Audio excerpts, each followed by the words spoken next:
Good evening, everyone, and welcome to Obidient Family TV. The program is Hope Alive. Yes, there is hope, and the new Nigeria is certainly possible. Now, good morning, afternoon, and evening, depending your time zone. Today, we have come again to have discussion on what is happening in Nigeria as it is breaking currently.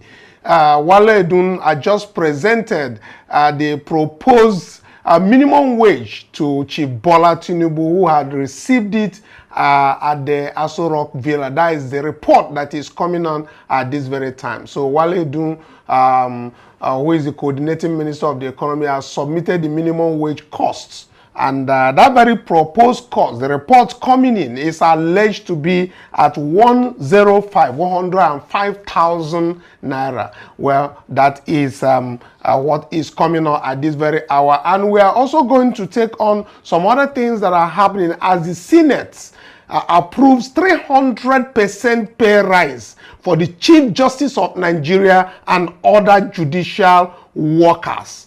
Well, we know how it is, and how speedy process it has gone to have 300% pay rise, while the minimum wage is being debated in Nigeria for 60,000 naira, which is a cost of milk, by the way, in Nigeria. We'll be bringing all of that. And we also bring you the issue of this brouhaha happening in Kaduna State, where they have accused El-Rufai of allegedly stealing 423 billion naira from Kaduna State. That will be bringing, and of course, a video that comes with it. And last not the least, I will also have information coming out from the Labour Party that they have renamed the Obidient Directorate as Directorate of Mobilization and Integration. That is the statement from the Labour Party renaming Obidient Directorate, as Peter Obi cautions them on joining issues with obedience. With me to have all this discussion, we have our notable obedience on Zoom, coming from different regions of the world and Nigeria. And then I have my own people in the studio here, Divine Dons and Otto, right here at the studio to have a very solid discussion on all of this. Very warm welcome, and thank you for joining us on this live broadcast. Let us have this conversation. Good day. Glad to have you back here again. All right, let's get started. Let's start from this thing here. Let's even start with the last this thing, which happens to be what we discussed earlier in the day, the Labour Party directorate and all of that. Now that there is a change of name, I think the people who had been offended in the Obidient movement, their nerves will be calm. At least there's a change of name. But I also see that they quickly want to inaugurate those people that they have, they have ordained, so to speak, for Saturday. Why are they being so fast about this, even when they said they should? At least I was thinking that they would have calmed down to assess the whole situation before jumping in, just like the Congress that they did. And His Excellency Peter Obi and many other obedience were like that, shouldn't consultations are supposed to take place. Is it just coming from, as PO said, hey, let's not put obedience into this, and the next thing we heard is a change of name and then an inauguration coming up? It shouldn't be happening. I think they lack the coordination. They should at least be consulted before going into inaugurating those people that they deem to be their mobilization and all that. Well, I think it's necessary to note that there's a possibility that they did not want to, have to, rescind the appointments they already gave to these young men and women, the people they, appointed to actually chair this obedience movement particularly. So that is probably the reason why, instead of, just cancelling the entire procedure or the entire committee, they just said, you know what, we're just going to rename it. But that's not totally bad in my opinion, because I think that every party needs a mobilization wing, right? And so as His Excellency Peter Obi already told them, just don't go under the name of obedience. it is good to note that, okay, they've said, fine, we're not going to try to put a structure to the, global union or the global movement, which is the Obedience, but rather we'll make it to be like the mobilization or youth integration arm of our party. And personally, I don't have an issue with that, as long as they stick to, playing politics without bringing the Obedience as a movement directly under their wings. All right, that is from Dons, and Otto, I'm coming to you because we have to deal with this very quickly. You think, having ordained some people which supposedly are probably members of the same Obidient movement, don't you think that renaming is more like a code, like changing a naming system, but still the same people that are there? What conflict do you see may come up with this outside of the name? Well, your thoughts are the same as mine, because one should ask what is the motive. Of course, the first name they gave to the directorate is actually a pure representation of their intention from the onset. So giving it a different name, the question there is, does the motive change? Has the motive changed? So I think I foresee a future where they still try to meddle in the affairs of the Obedience. But for now, they've changed the name. We can say, okay, they've changed it. Perhaps they've reversed and changed direction. So, I mean, we'll have to now sit back and fold our hands and look at what's going to play out in the nearest future. Okay. All right. Let me take a further away from the Obedient Directorate name change to move to our own Obedience on Zoom. Stepping away from the Labour Party, let's even tackle the issue that at hand. The Senate just approved 300% pay rise for Chief Justice of Nigeria and other judicial workers, while we are still struggling and having a deadlock under the 60,000 proposed minimum wage. That's on one part. Then the other discussion I want to also bring to our people on Zoom is the proposed or the alleged 105,000 as a minimum wage. I want to get your thoughts on this. And let's start with Lord Kingsley. So Lord Kingsley, joining us from Zoom, please, can you unmute and then tell us your take on this? The two things at once, because we don't have time. One is the Senate just approved 300% pay rise for not just for this Chief Justice of Nigeria, but other judicial workers. Why is this not applicable to the minimum wage that has been the deadlock that has been happening? And again, we also noticed that today that the Minister of Finance, that's Wale Odun, has submitted the minimum wage cost to Chief Bola Tinubu, and it is alleged that it proposes for 105,000 as new minimum wage. Allegedly, though. So we need your comments while we still try to verify the report of the specific amount as within the template. So please, let's have your thoughts on this and your on this conversation. Hey everyone in the studio.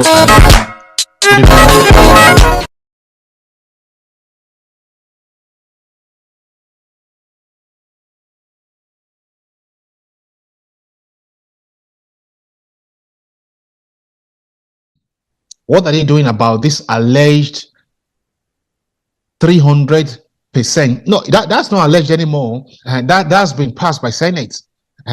If the government can actually give the judiciary 300% pay rise, so what is happening with the same percentage being applied to every other Nigerian?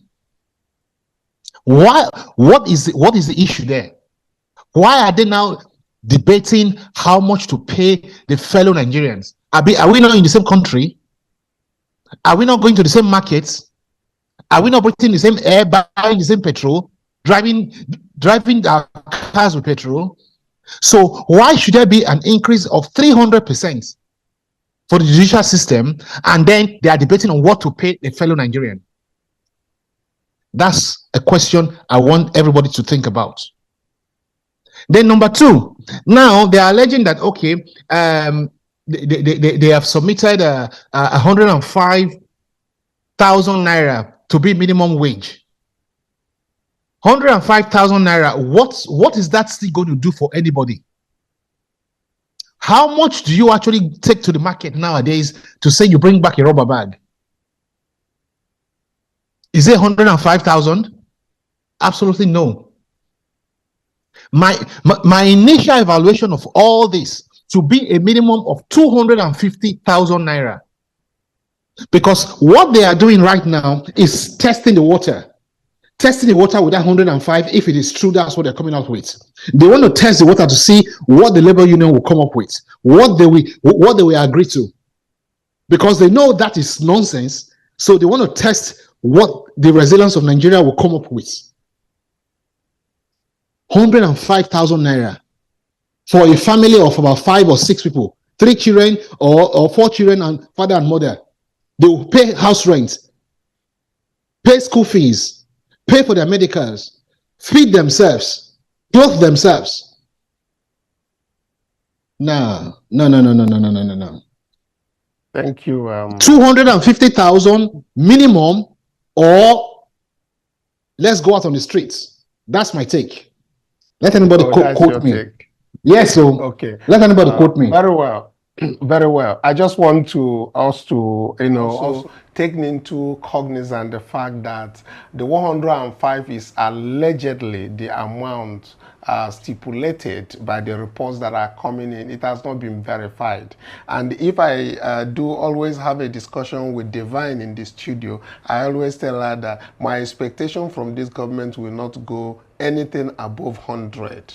I always tell her, they say, you take note of our bets on that. So this very 105, this 105 may not be right. But again, let me take another distance from one of the Obedients joining us on Zoom, Elder Obode. I want to see your take on this very particular new template proposal and vis-a-vis the 300% pay rise for CJN. I may not have the exact figure of the amount that the Judiciary or the Chief Justice of Nigeria earns, but I believe it should be somewhere out there on the internet. And then we can now catapult it to 300% to see what that amounts to. And this man, I believe, should be retiring very soon. So they just want to, whether it to settle him, but also they said it applies for us other judicial workers. I also want you to react from the breakings, the news coming out from Labour Congress headquarters, which suggests that this very approval that was given to these people, that they should also do it the same way. Why are they, in my opinion, why are they hitting back when they have rescinded from their strike? They should have continued their strike. So now that they see there's a pay rise for the judicial officers, and they are now hitting back at the federal government, you think their actions are justified? What's your thought? The face. That's a slap on the face to the TUC and NUC. That's a slap on their face. I'm approving 300% for judiciary, and then they're debating 60,000 or whatever for the Nigerian. Man. Okay, let's get Elder Obode's take on this.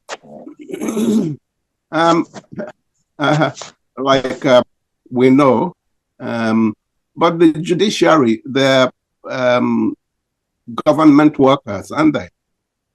They're part of the government. So yes, the government workers, they deserve to have that 300%. Oh, no, why the NLC and the TUC, they decided to play, around with this rubbish, that they were they were letting the government, off for about a week, and it's rubbish. You continue your strike until you get what you're searching for. Like we were saying yesterday, my arithmetic was bad. $40 a month. What does a family do with $40 a month? And the senators, the House of Representatives, the president, all of these guys, you know, they take home millions and millions of naira every month. So, But it's rubbish, isn't it?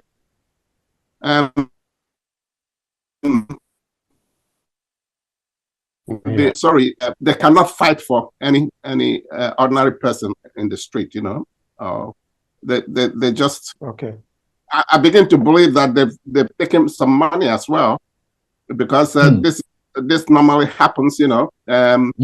They get paid, you know, some money, and they relax, you know, and everything goes south. So it's rubbish. Okay. If they can pay, well, we don't even have a government for a start, because all these people, you know, who put themselves in this position of power,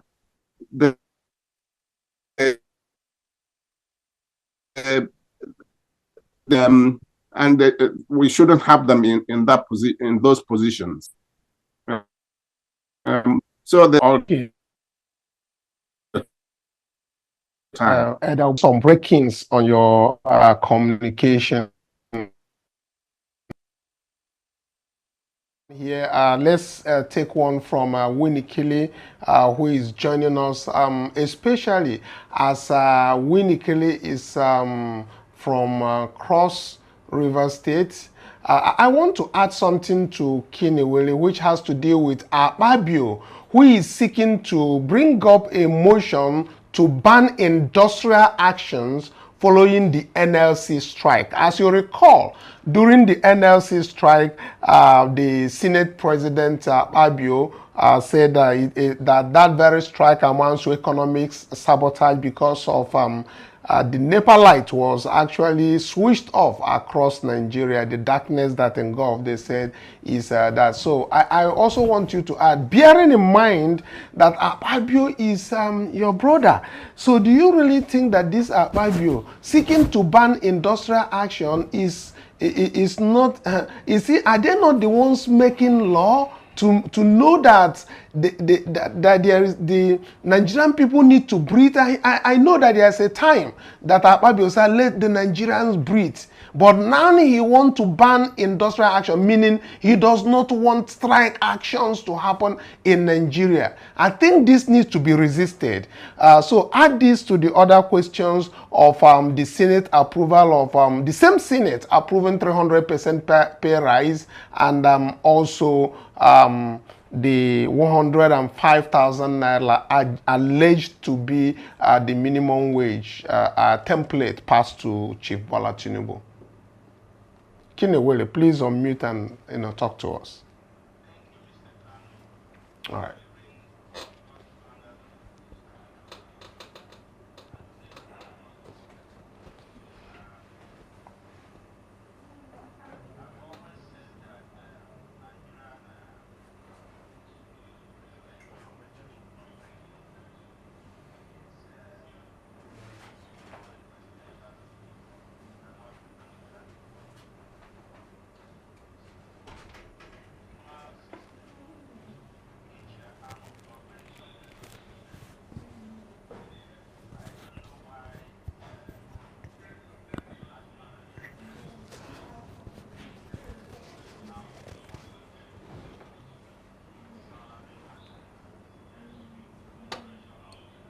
Of judicial workers. That is not supposed to be. In a sane environment, that is not to be. Each arm of government is supposed to run independently for checks and balances. But of course, you know how our people are. They have been pocketed. And this move, I think, is just to serve, to compensate most of them for the whatever they did in 2023 election, and also going into 2027. This action is aimed towards that. But I would have even expected that the same speed they used in approving this should have been used as well to approve the Minimum. other workers in the government establishment. But for those set of people, they have to fight to be able to get what they have to get. And allegedly, we are hearing 105. Well, like you said earlier, I have always said too that all those adding 5 naira, 10 naira, 3 naira to arrive at 60 naira, they were walking towards a destination which is 100,000. So we are not far from the truth, if that is the truth. And well, we'll see how Labour is going to respond to it. We can't preempt anybody at this point in time. Let's see their own reaction to it. And from the feelers of yesterday, after they came out of that meeting, Labours were already tilting towards 100 from their body language. So it does appear that they may have even met their expectation. So, and we'll leave it at that and see how we move on from there. Then concerning Senate President Akpabio, you all know how Akpabio became a senator. It was all for, this is just acting the script that was already pre-written before the election. You know, it's just acting the script of the paymaster. So they are just here to ensure that Nigerians are all clamped down. We don't have a voice. Everybody will just as if we are in a military government, you know. So this is where we are. We have leaders who don't give a damn about how the people feel and how the citizens are faring. So we have gotten to that point. But like I always said, it is left for Nigerians. If we want to, we're going to accept this shenanigan. If we still want to continue to live this way, fine. We will continue. Otherwise, as citizens, we have a right under the Constitution. If we do have a Constitution, we are operating on. Thank you. Okay. All right. Thank you very much. Let me quickly bring this dice on the screen now. They said the truth only. That is a tweet that came in, and I just wanted to bring it. They say by the time Tinubu is done with Nigeria, even air will be too expensive to breathe. Everything about him is a fraud. Unfortunately, those who are struggling to make ends meet are the ones defending all his backward policies. Your grandparents did the same until they are old, wrinkled, wretched, and died without experiencing a better Nigeria. Your children will continue the suffering when you are no more here. Keep defending your oppressors. Nigerian politicians are your wishes and wizards, not your village people. You know, earlier I was talking about the village people and all of that. So when I stumbled across this, I felt I need to bring that up, that by the time that Chief Bola is dealing with Nigerians, the air will be more expensive than we thought is possible. So, but let me quickly get that across to Hisdom. Hisdom, let's have your opinion on on these very things that we are talking about today. And also the fact that once this is done, we also need to have a very speedy approval of the act, because even when there are a point where a certain amount is agreed on, we will want, just the way that they acted within 48 hours to approve the national anthem, they should approve that very amount and start payment, because they said they are supposed to start payment as at April 1st, as the case might be, so that once they finish, people will start getting their alert, not the audio alert of 75,000 naira they say they want to give Nigerians that we never. So Hisdom, let's have your take.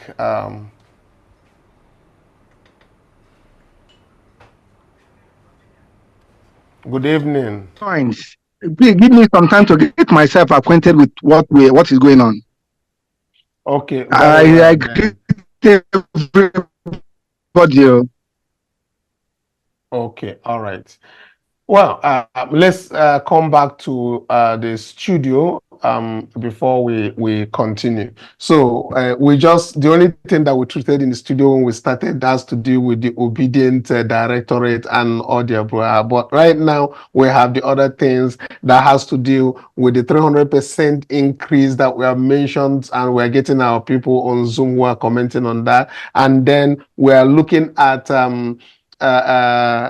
outside of the judges stuff, we are also looking at the 105,000 naira that is allegedly proposed template that was handed over to Chief Bola Tinubu today, and so many others. Can we, quickly have your opinion on that so that we can, ramp up this immediately?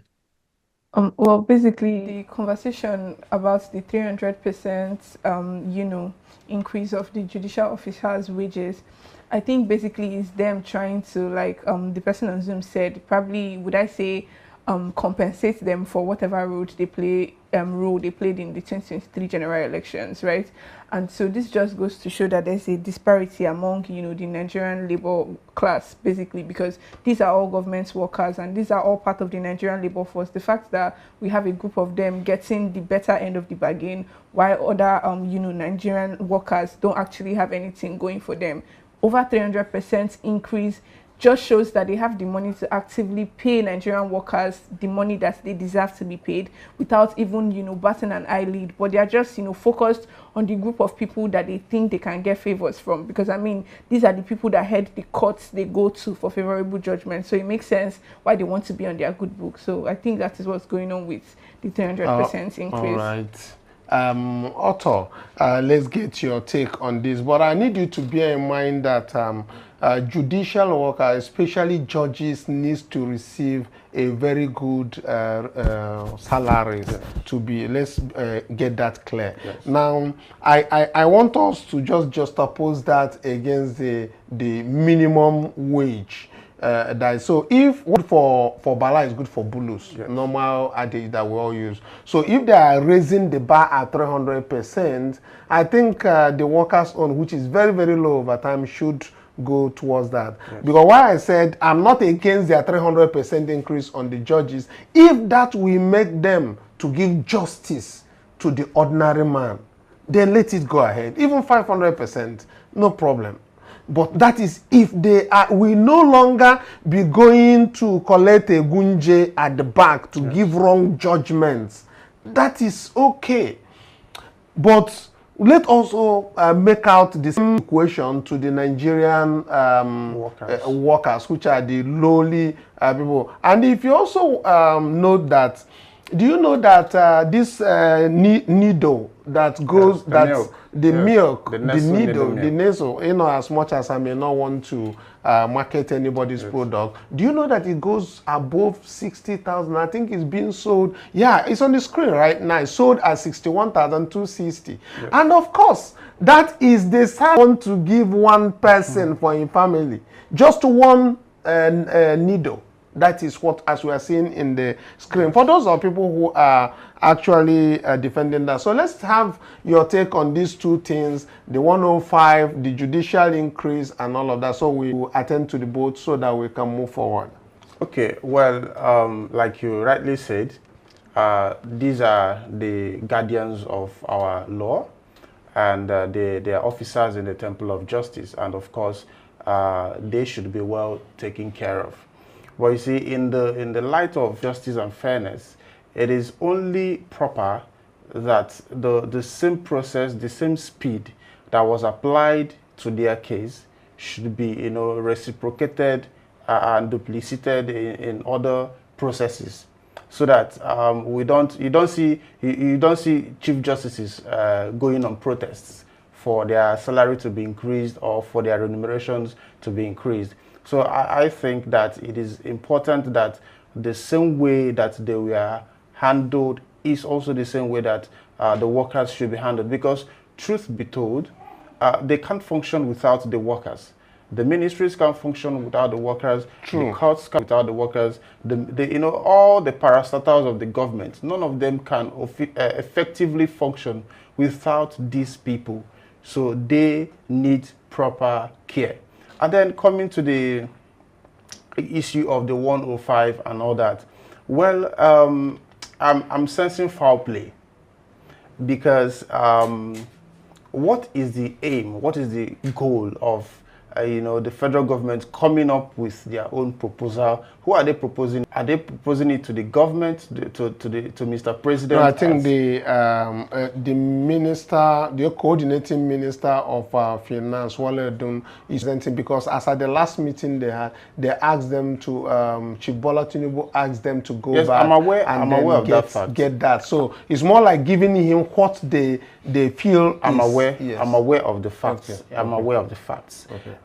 Why I asked who are they proposing it to is actually in what capacity, in the light of what? Because you have people who are demanding for something, and then you, I mean, when you look at it, there are several actions taking place all at the same time. We're talking about increase of 300%. We are talking about 105. Then we are looking at people, you said they should take a week off and then deliberate. And while they are still deliberating, you are coming up with a proposal unilaterally, while the conversation has been a two-way conversation. So what is going on? So why I said I sense foul play is, I won't be surprised if after the 7 days, the NLC doesn't give us anything that is radically different from the figure that was presented to Mr. President. And then maybe they can blame it on the breakdown of negotiations. Okay. And Let's also let's take your take also on this very Senator Akpabio seeking a motion to ban industrial actions based on what just happened. I think he's actually trying to, you know, to enclose Nigerians in a space where they can't even breathe. Well, let me say this. He can move for ban, but we are looking at the objective for that banning, and how does it affect the right of the Nigerian person. We have to look at it that way. The civil rights, the chapter 25 of the Constitution gives way for the fundamental human rights. And of course, we have a right to demand for certain things from the government. So and strike action, industrial action is one of the major ways through which these things are achieved, through the vehicle of the pressure groups like the Nigerian Labour Congress. So what actually are you banning? So when you say you want to ban, I think I will call it an abuse of power. I'll call it, Baramontescu says that power corrupts and absolute power corrupts. Maybe Tinubu just tell him, Oga Akpabio, does that mean that you cannot do anything to stop? And he say, yes, I can do it. You want to ban strike action. It doesn't really make sense, because even if you ban it, people are going to get aggravated, and they are still going to be on the streets to fight for their rights. Okay. Our time don't they give us signal now, and I don't know the people who are on Zoom. Let's see if we have reports that that is going to come from this thing. Now we have Moses who has his hands up. So Moses, do on mic, and let's hear your see how you chook your mouth for inside this matter now.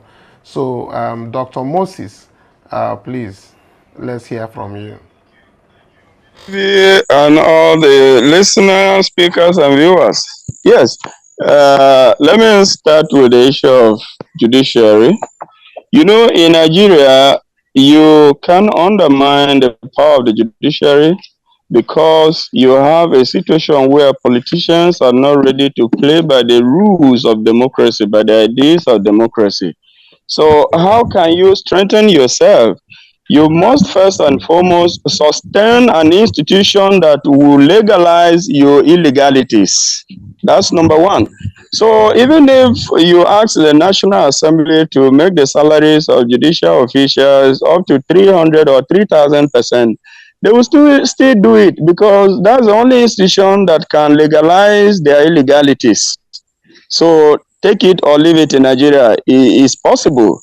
But the same people who are working to bring out this money, the level, they have been crying for increment. Yet you see the party figure that was just submitted today, 105,000 naira for one who has 2, 3 children. A custard or gari is over how many thousands of naira? A pot of soup is how many thousands of naira? And you want him to use 105,000. How much is a bag of rice? 50 kg is about 70 something thousand. How will that man be able to feed his family? But even this 105,000, watch and see whether they will approve it, because they see it as a big money. So in Nigeria, the people, the politicians choose selected institutions that will stabilize the country for their self-seeking interests and abandon the path that even laid this egg. That is number one. Coming to the issue of bill from Akpabio, you know, anyone who has known Akpabio before now will believe that Akpabio is a politician who can even sacrifice his life for illegalities or options perpetuate in this country. Someone who openly on national television was telling Nigerians that emails were sent to senators. They should go to their emails and get those prayers. You know, how can you justify the credibility or the morality of such human being? You know, it's not possible. Let us call a spade a spade. Akpabio is corruption and corruption is Akpabio. No matter what you do, you can't change him. These are people who believe that they own Nigeria now. Let me tell you, there is no bill in that National Assembly that Tinubu will bring to that house that Akpabio will not approve, provided he benefits from it.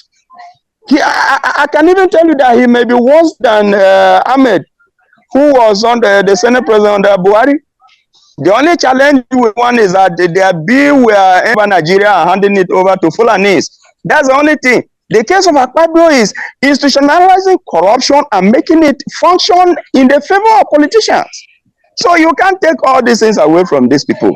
Now, when you talk about the issue of Obidient Directorate, you know, when that announcement was made, I told people that, you see, Abure, who is the retired national chairman, because his tenure has been over a long time ago, and he went to anywhere and concocted a kangaroo arrangement and became the national chairman impromptu. Now, you can't predict Abure at this moment. And I drew the attention of some concerned Obidient. I said, you see the action of Abure. This guy is on for something. He has APC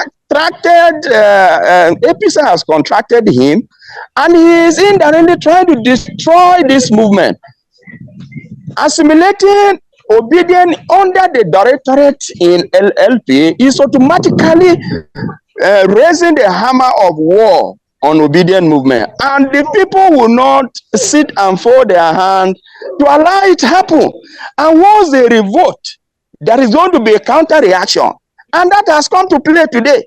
I hope Obidient TV, you have seen the letter that has been sent to media for publication, which Abure and his Abayomi are calling Obi Rant, initiator IPOB, and his Obidient movement are IPOB members. He has been ranting, he has benefited from LP, and now he wants to use Obidient movement to destabilize Nigeria and destabilize the government of Bola Ahmed Tinubu. So you see that even within this short space of post that Obi made yesterday, brought out the entire mindset of Abure and the entire leadership of Labour Party, who have been eating and dining with APC underground without the knowledge of Obi. You see, so in Nigeria, politicians are not morally justified in their action.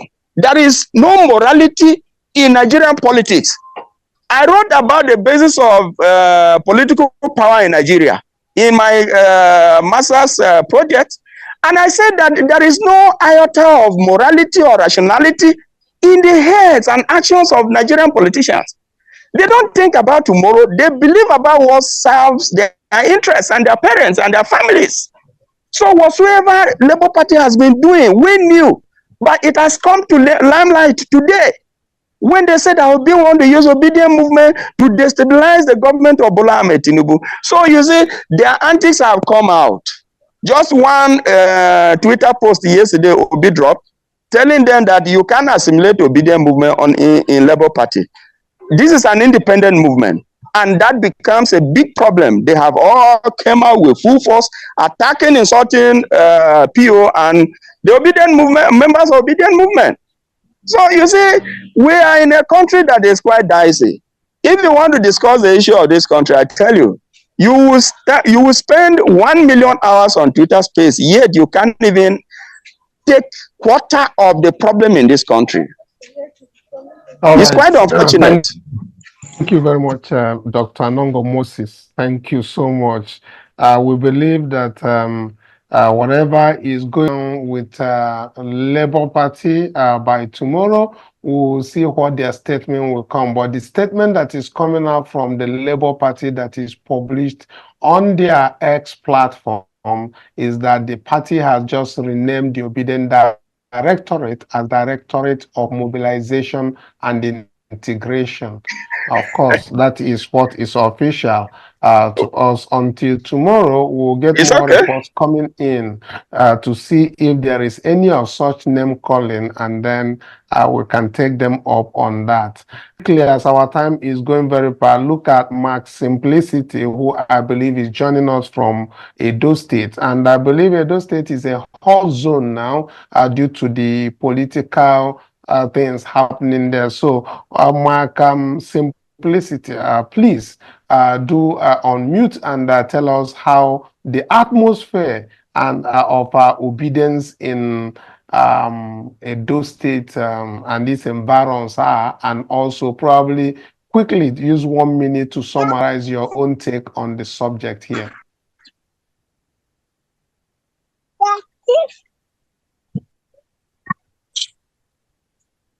Hello, good evening. Good evening, Mark. Good evening. Hello, can you hear me? Yeah, we can hear you. Please go ahead. Hello, sir. Can you hear me? Yes, go ahead. Go ahead. We can hear you. Okay, please, can you repeat the question again? The question is, how are the obedience in Edo State holding up, given the fact that you are just a few months away from an election? How are they being engaged, since we know that well, Cooperative Society the obedience in Edo State.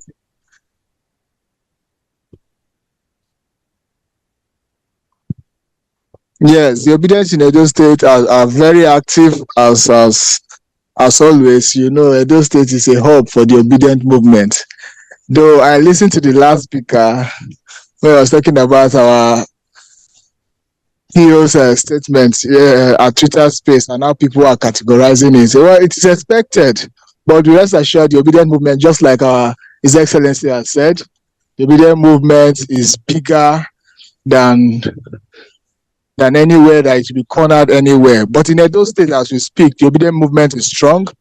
The obedient movement in Edo State largely are in line with the party of His Excellency, which is Peter Obi, which is Labour Party. Largely, the obedient movement in Edo State are with the party of His Excellency, though there are some little challenges in the party right now. Serious little challenges, let me put it that way. But the movement is strong. The movement is focused. The movement is focused because the movement doesn't try to associate itself with party power tussle, rather on the goal at hand.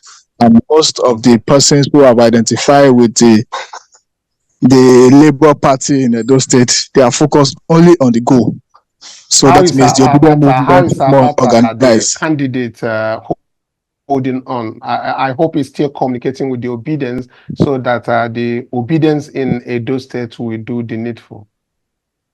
Yes, as part of his campaign, the inauguration of his campaign, he inaugurated the support group committee, giving the obedient movement a say. You know, just like APO did it, we had the steering committee during his election. That's how the support group committee has been set up by his candidate. He has been engaging with us. We were supposed to have a meeting last weekend. Because of the strike, the meeting could not hold. That was on Tuesday. Because of the strike on Monday, the meeting could not hold because there was no flight. So he has promised that we're going to have another meeting. So far, we've had some meetings with him, and the committee has set up, which I am also part of. We are already meeting with other Obidient movement. And as for the wonderful initiative of setting up the cooperative society, we have started speaking to our Obidient movement, our Obidient fellows and individuals in the state to build that cooperative society. Lord K has been doing a lot. He has intimated us on what has been done, and he has given us some valid proof, because most people, don't know the carry last. They like to see the legality of things. And Lord K has been gracious enough to Yes, man. to, Yes, man. to give us the valid information to prove the legality of the cooperative society. So with that, we can move. And when those things start, we know they look back at all. Thank you very much. All right, We know they all carry right. last. Thank you so much. That is coming from Mark Simplicity from Edo State, Benin City, Edo State. Our time don't give us signal. Signal be say make we begin the come on for studio. But before we go come out, make we know whether we get update coming from the Obidient Family Cooperative Society. Reports should be coming in from all the over 300 structures we have across the local government in Nigeria. And of course, we're expecting that calls should also come in for those people who couldn't join the Zoom. So I will ask Lord whether there is anybody on Zoom who wishes to present some sort of update. I can see Mary Okon. Yesterday, she was here briefing us on how she crossed the river and all of that. And she was, not very so strong to finish the conversation. So I may wish to ask if there's something she wished to add to tell the audience. And yesterday again, I mentioned whether the account information of the cooperative society is fully set up. So Mary Okon, if you can unmute and tell us if some of those things and the things that you were unable to mention yesterday, whether you can add them in a not more than 1 minute, so that because of our time. All right, sir. Good evening, house. Yeah, Good evening. Please go ahead. All right. The movement of day before yesterday was successful. We went well concerning the distance. I was trying to say the total number we had that very day was 336, and registration is still ongoing by the World ESCOs. And as of today, they called me. They gave me updates. They have gotten about 80 members added to 336 that we had, which is 406 in number.